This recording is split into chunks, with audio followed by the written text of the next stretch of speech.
So which is crazier?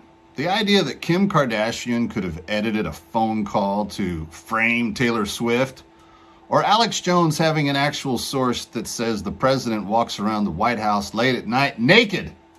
It's That Kevin Show! Somewhere in the city that defines holiday magic is a man who wants a little eggnog with his mistletoe. And that guy would like to carol you. Featuring the musical stylings of Mel Tunney and the Dream in Color Singers. And tonight, updates on the war with KJ McFarland. Remembering Kissinger, Dr. Monica Crowley. Visits from the Shepherd and the Messengers, Catherine Warnock. Buck the Bedeviling Benefactor, Neil McDonough. And Ann Wilson in the Holiday Spotlight. Christmas time, ho, ho, ho, jingle all the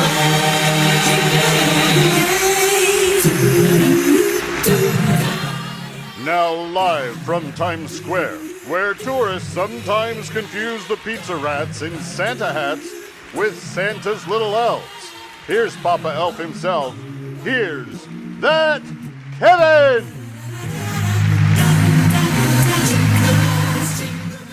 Thank you, Dave. I'm not sure that I'm Papa Elf. I'm pretty sure I've never been voted Papa Elf. But you know who was voted for something? Taylor Swift, Person of the Year, Time Magazine. Peggy Noonan, of all people, in the Wall Street Journal advocating for that very distinction for her just a couple of weeks ago. I thought it could easily happen, and now it has, and there's lots of tea to spill. Anyway, here's the singers. Yeah, wow.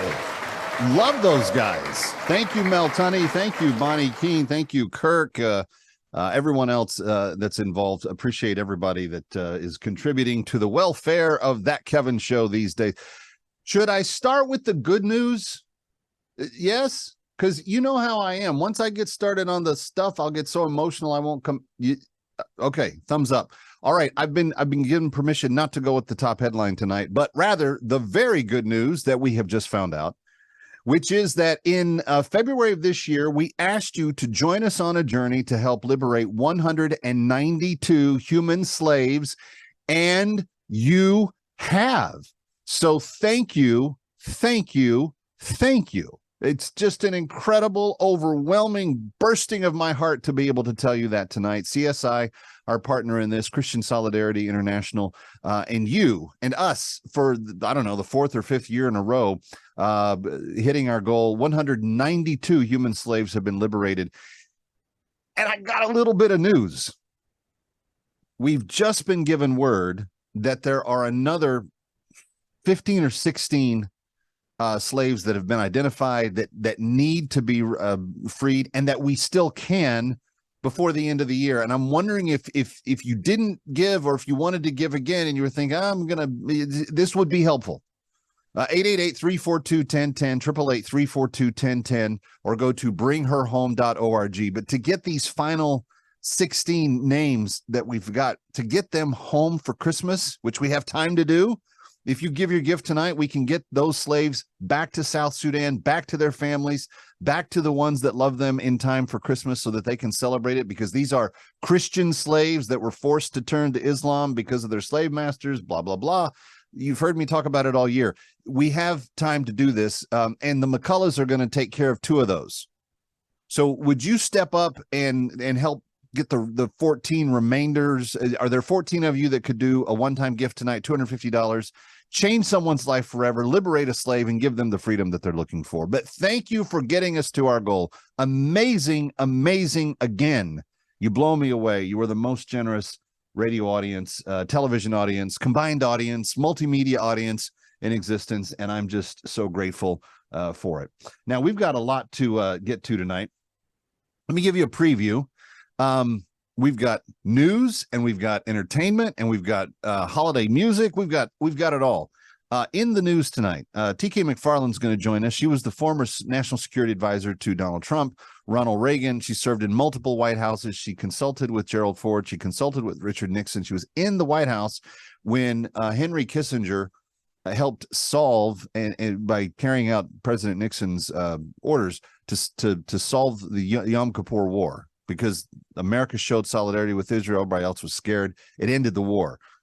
She was in the room when it happened. So she's with us tonight. She's going to give us some perspective on what's going on in Gaza right now, but also her thoughts on the passing of Mr. Kissinger. Speaking of the passing of former Secretary Kissinger, Dr. Monica Crowley may be one of the foremost authorities on Nixon and Kissinger combined. She's written a lot of biographical stuff about the men. She's going to join us with some insight on that. Looking forward to seeing the lovely Dr. Monica Crowley joining us, which will be great. Then in the second hour tonight, we have got some real treats. First of all, in the holiday spotlight, Ann Wilson is back. Yes, we were going through the New Music Spotlight nominees for the Songs of the Year, which the poll is now out. If you're following That Kevin Show on Instagram, you get to help determine the New Music Spotlight Song of the Year. So go to Instagram, follow That Kevin Show, and then you can vote as the polls come out. But round one of the polling came out, and we've got the 40 or 50 songs down to, I think it's now 16. Round two will be coming up this next week as we work our way to the number one song from the New Music Spotlight for the year. But anyway, Ann Wilson had, I think it was 4 or 5 songs that were on the list for the year, which was by far the most of any single artist. And we were very grateful to have her. She's in the New Music Spotlight again tonight with new Christmas music, and I think it's going to be lovely. So join us for that. Assignment Desk Weekend.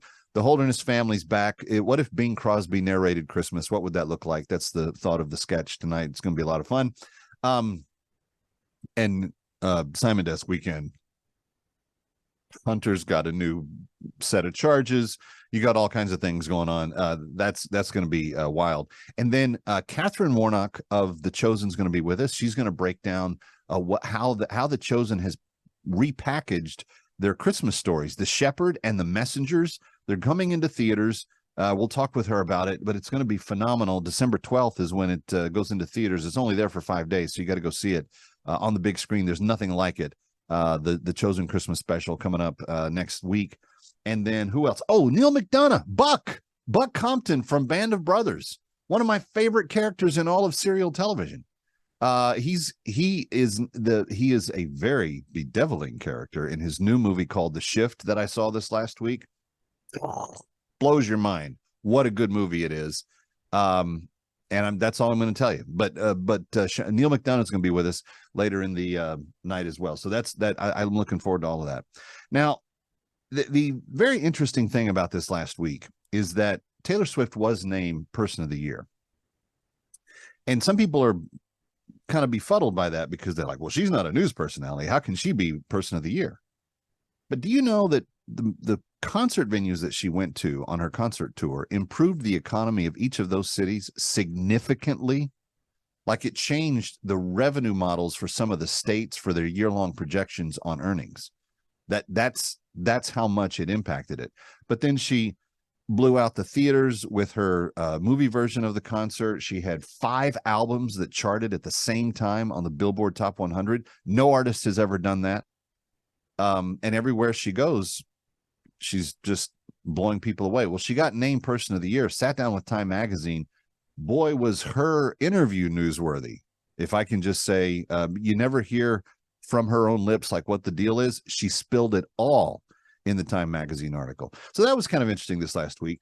Tucker Carlson interviewed Alex Jones, and Alex Jones was spreading some conspiracy theory about having a source inside the White House that says that Joe Biden walks around naked all night, and they have to drug him up in the morning to wake him up, and they have to drug him down in the evening to get him to go to bed. And then he wanders the White House, evidently naked, in the middle. And my bride asked me, she goes, "What? Do we believe what Alex Jones said?" I said, "Well, after Sandy Hook, I don't have much use for him at all." So then she asked me the question I couldn't answer, which was, well, why is Tucker Carlson interviewing? I said, I don't know. That's a little trickier. And I've known Tucker a long time. I know he likes to talk to some of the more colorful people, sometimes just for the experience of doing it. But Alex Jones is crazy. He kind of nutty. So, and after Sandy Hook, nope. Can't really take his word for it anymore. Anyway, and then what was the other? Oh, yes, Hunter Biden. 17 additional charges. Only they're not state charges like they were in Delaware. They're actual felonies that he could get jail time for. And this coming into the election cycle, does anyone else think that the Democrats are ready to pull a fast one on the naked man wandering around the White House? Because why would you release this now? Why would this come out now if there wasn't some big plan to like do a swapperoo? Especially when you see Trump jump out to winning the first 4 states in a row and he's unchallenged. I think it's going to be interesting to see just how they get around that. But so are they circling the wagons? Is the Hunter additional charges? Is this the sign that Biden's going to be gone? Well, we'll see. Anyway, stay with us. It's That Kevin Show. Show.